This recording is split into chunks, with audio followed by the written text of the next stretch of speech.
নমস্কাৰ, মোৰ নাম শ্ৰীমতী জিয়া কৰ্মকাৰ। তোমালোকে এতিয়া কিমান দিনৰ পৰা এই বিহু কৰি আছা? 15 দিনমান আগৰ পৰা বিহু প্ৰেক্টিছ কৰি আছোঁ। ক'ত ক'ত এতিয়া বিহু প্ৰদৰ্শন কৰিছা তোমালোকে? আমি লাইনে ঘূৰিছোঁ, গাঁও চাওঁ ঘূৰিছোঁ। কোন বাগানৰ হয়? চফৰাই বাগান। চফৰাই বাগানৰ।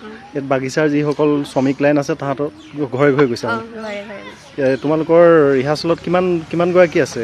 14 গৰাকী। 14 গৰাকী। ৰাইজে ইয়াত যিবিলাকৰ লাইনত গৈছা যে তেওঁলোকে তোমালোকক হেৰি কৰিছেনে? কিমান ঘৰ পাৰিলা এতিয়ালৈকে বিহু? 21খন ঘৰমান গৈছোঁ। 21টা ঘৰ মাৰিলা? নাম তোমাৰ? নমস্কাৰ, মোৰ নাম শ্ৰীমতী মামনি বাগচি।